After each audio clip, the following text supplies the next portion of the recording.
Good morning, students. So today we are starting a new chapter in economics, which is part of your macroeconomics. And this is the last unit and the most important unit from your board examination point of view. And the name of the chapter or the unit is foreign exchange and balance of payment. So all of you must be knowing that this chapter deals with the foreign exchange and the balance of payment. So before moving forward to the chapter, let me just give you an idea. Like you must have heard the terms export, import and interport. If I ask any one of you, I think that you might be able to tell that what is export, what is import and what is interport. So giving you a briefing, what is export? When a country sells goods to another country, that is referred to as export. Example, India selling goods to USA, this will be considered as export. Export brings in foreign exchange, so it is good for a country. Then comes the import. When a country purchases goods from another country, like India purchasing machinery and technological equipment from America, this is considered as import. In this, the foreign exchange goes out of the country, which is not in favor of a country, but the countries do it because so as to get themselves modernized. Then a very important term comes, which is interport. Now what is this interport? Few small nations are there which cannot purchase the products totally or entirely. So these nations communicate with the friendly nations like China, like Nepal, Bhutan. They cannot purchase the quantity in large amount. So they contact to India, and India on behalf of them imports the goods from USA and then re-export them to these small countries in small ships. So this is referred to as interport. Now moving to our chapter. Are you all ready? Yes, sir. Very good. So all seeming to be excited about the session, and I hope that the rest of the students might also be joining us as soon as possible, so they can also understand the things in a proper and an easy manner. Okay. So what is foreign exchange? Foreign exchange refers to the reserve of foreign currency. Like if we are holding the foreign currency like US dollar, Australian dollar or other currency like yen, so this currency which is of another country will be referred to as the foreign exchange for us Indians. Okay, now foreign exchange rate. What is the rate? What is foreign exchange rate? The rate at which the currency of one country is exchanged with the currency of another country is referred to as foreign exchange rate. All of you who are seeing the news or the newspaper, we find in the business paper over there, in the business segment, like $1 is equal to 72 rupees. What does this mean? That is, if you want $1, you have to give 72 rupees, or if you want to exchange dollar for rupees, in exchange of $1, you will be getting 72 rupees. So this is the exchange rate. Okay. Now coming to the types of exchange rate. The exchange rate is mainly of three types.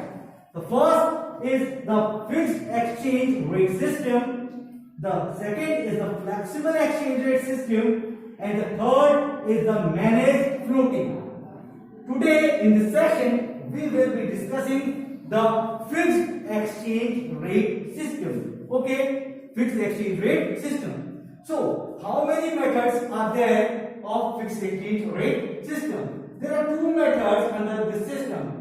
First is the gold standard system of exchange rate. Now what is the gold standard system of exchange rate? Under the gold standard system of exchange rate, each country determines the value of its assets in terms of gold. In terms of gold. Clear? Clear over here? Okay? Yes, sir. Okay. Very good. Very good. Okay. Now coming to the next system, the Bretton Woods system of exchange rate. It is an advanced version of the gold standard system of exchange rate, and this system is known by the name Bretton Woods system of exchange rate because in the Bretton Woods conference which was held in 1944, this exchange exchange rate system was introduced. Now, what is this exchange rate system? As I told you that under the gold standard system, only the gold was the consideration point, and in terms of gold, each and every country was determining the value of its asset. But under this system, each and every country has the freedom to determine the value of its asset in terms of any other commodity, precious commodity which the country is having. So this is the major difference between the two systems. Now, coming to the fixed exchange rate system, what is a fixed exchange rate system?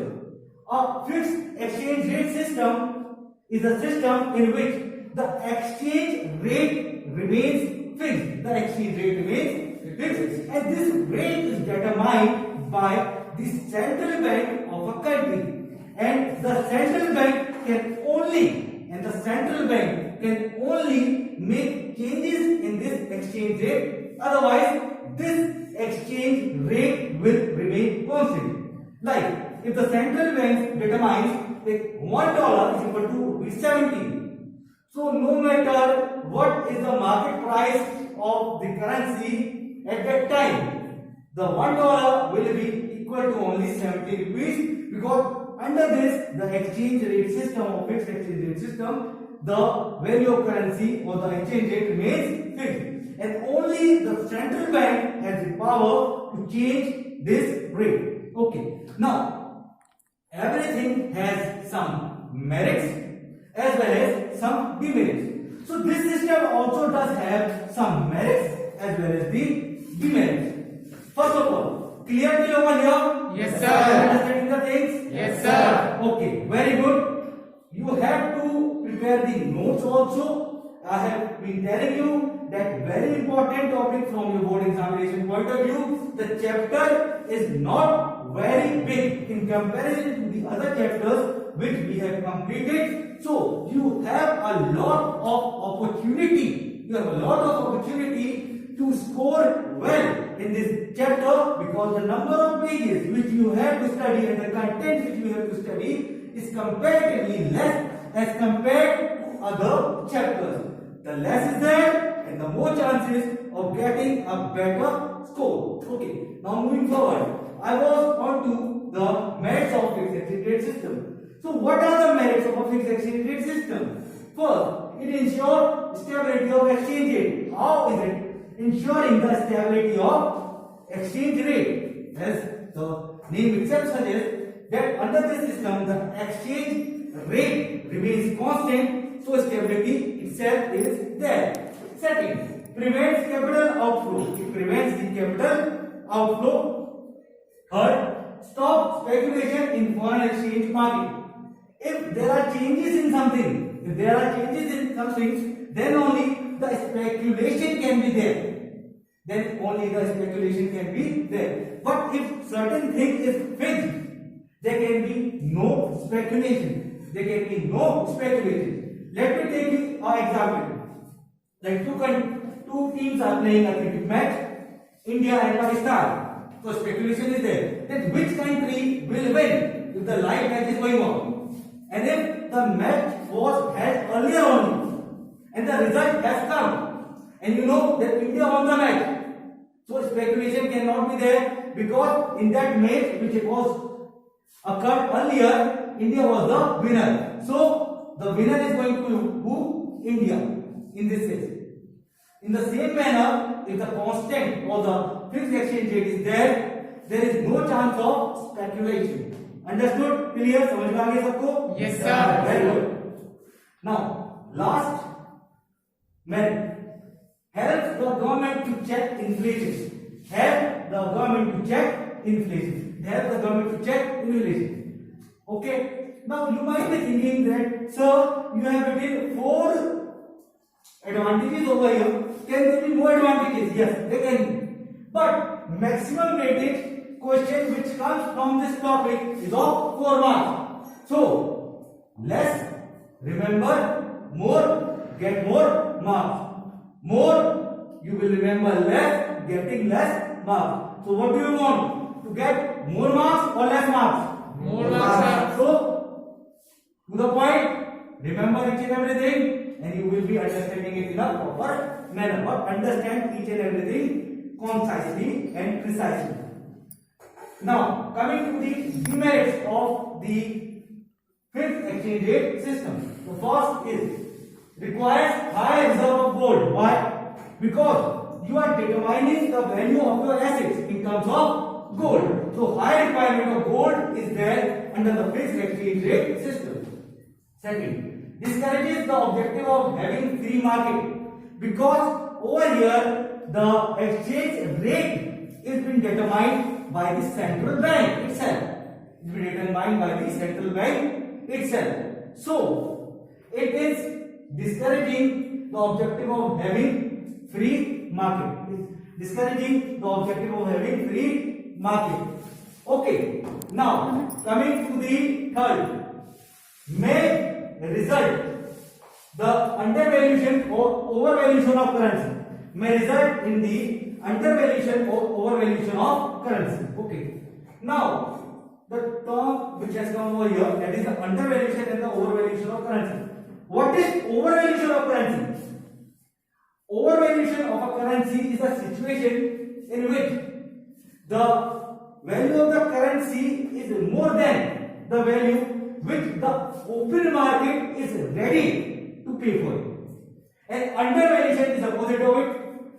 When the value of the currency is less than what is expected out of the open market to pay for it. Okay, people, easy है, आसान है, लगता है आप तक सबको समझ में आ गया होगा. And I suggest all the students to attend the practical classes, because you have a lot of opportunity to understand the things over here in a proper manner. So I hope till here each and everything is clear to each and every one of you. Yes, sir. समझ में आया? Yes, sir. Are you understanding the lessons? Yes, Are sir. you liking the classes? Yes, sir. Are you missing the classes? Yes, sir. So all are boosted up, and so I can feel, or I can think, or you can make me assure that you will be getting good marks in economics. Yes, sir.